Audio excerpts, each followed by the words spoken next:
This is the ComicMaker Pro application. When you launch the program initially, the first thing you should notice is these tabs here across the top. These tabs determine how many photos are going to make up the final image that you create.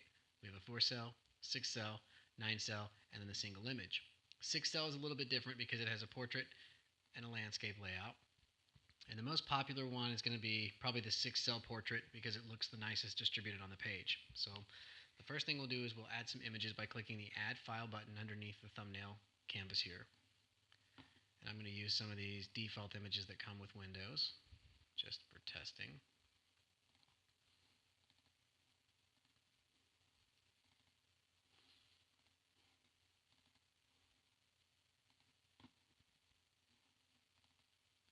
Okay, now that I have my images loaded, the very first thing I always do is come in here and just convert them just to get an idea of what they're going to look like. It's going to convert them one at a time.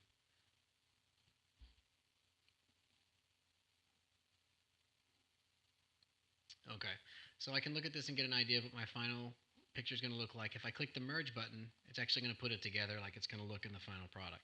So looking at this right now, I have some decisions to make. And for example, I think this image here is a little bit dark.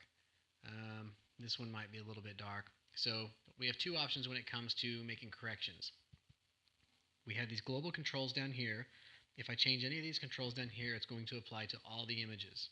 I can also tweak any of the images individually by actually clicking on the actual image, and it'll bring up an editor that allows me to modify just that one image. Let me undo and show an example of the global controls. So how this works is we have our red, green, and blue color representations, and choosing 1 uses fewer colors, choosing 3 uses more colors. So if I choose 1 here, it's going to use very few shades of red. If I choose 3, it's going to use a lot of shades of red. So just for an extreme example, I'm going to put them all down here on their lowest setting, hit convert,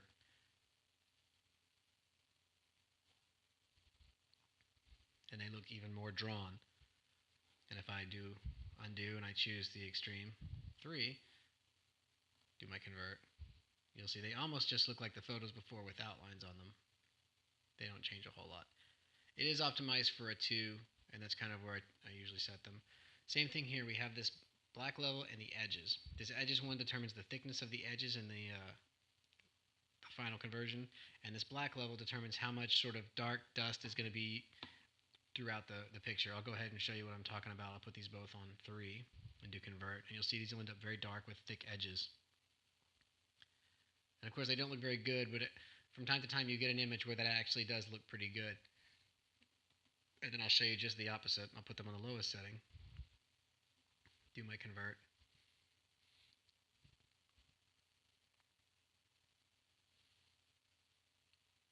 and then same thing, I can merge them and it's going to put them over here. So that's how you adjust the images on a global level. Now let's say I just have one image that I really just think isn't coming out right. I want to change that individual image. So what you actually do is click on the image itself over here in the left window pane.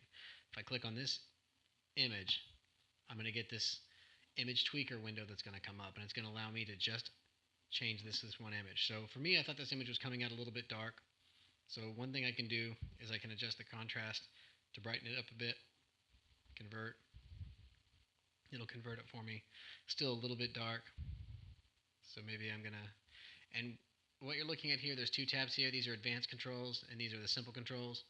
This is basically adjusting all the red, green, and blue colors. You can go in here and access them individually the same way we do at the global level down here. So I'll go ahead and leave it this way for now. So let's say I want to bring the edges, all these things down, and I want to adjust the contrast up a little bit. Convert. Okay, so let's say I like that one better. Now I'm going to say I want to update. What's going to happen is this image has now been converted from the update, and the program knows that when I do convert over here, not to convert this image because I've already done it. So if I hit convert, it'll convert them all, and it's going to ignore this one. And so when I merge them, now we have these over here. So now I'm at the point where I like my images. I think they look good. What do I want to do next? I want to go ahead and add some captions.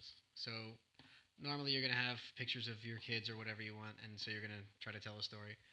So each image has an add caption window. When you click this add caption, you're going to get a pop-up box here. And so you have a top caption and a bottom caption. So let's say for the top caption, I'm not feeling real clever, so I'm just going to type top caption.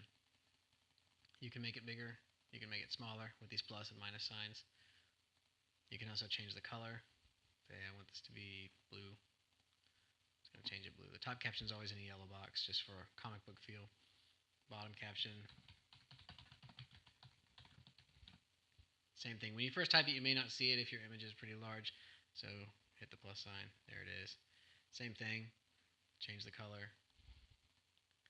Bottom caption. Now when I say update, my captions show up. Go to my next one, add my captions, and you do this over and over and over and add the captions.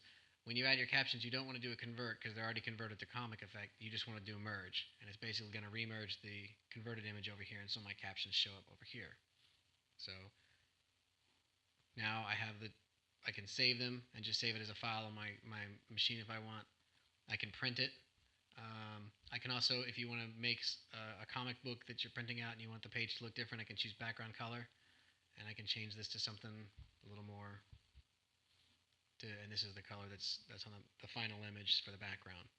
If you have an image that is really, really big, a lot of digital cameras now will take an extraordinarily large image, and sometimes when the image is really big, when it converts it, it almost doesn't look like very much like a comic book effect because there's just too much detail.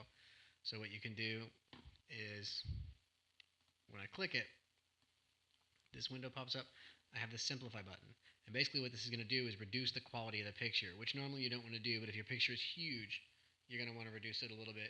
So you can kind of play with it. So if I convert this, it looks like that. Undo. I'm going to say simplify it. And it just reduced it a little bit. Undo. And so now I can kind of play with the colors and stuff. And I can go extremes with this. If I simplify it again, it'll actually start getting, if you simplify it too much, it'll get pretty bad. So it's starting to get better. But again, this is a button. This isn't even a good example because this image isn't that big, but a lot of times you'll take a picture and it'll just be huge. And so if every time you convert it, it's not looking like a comic book, come in here and simplify it a couple times and then do your conversion. We have, I'll just go ahead and show an example of the 9 image. The 9 image is another one that's probably going to get used a whole lot just because the 9 and the 6 vertical like this make the best use of the paper. Dimensions anyway, I should say. And of course I don't have 9 unique images, so some of them are going to repeat, but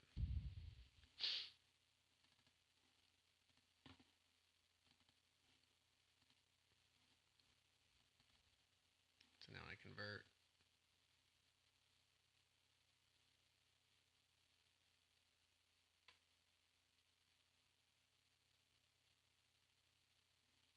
Merge. And there's my 9 images.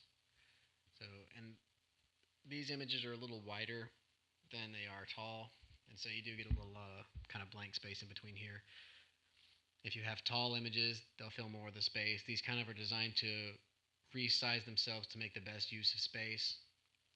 So, like even on the 6-cell layout, this looks pretty good, but the landscape may not if I do a merge.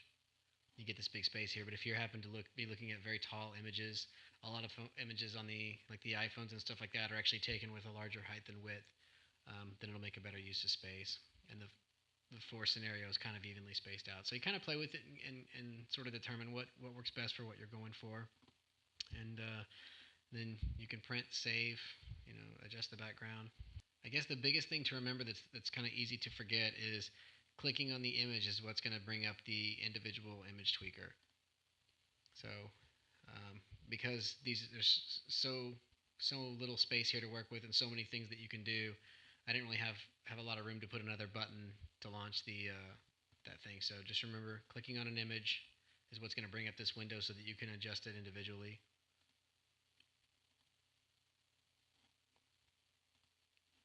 And then, contrast is probably going to be the one that's most used. Here, the same thing. You can get kind of artsy too. You say, well, I want a lot of green, I don't want a lot of red, which means I'm only going to have 1 or 2 shades of red being used, but 5 or 6 shades of green. Convert. You'll start to get some kind of artsy things, and you can play with all this stuff and sort of figure out what you like. crazy with it. So that's about it. Thanks for watching.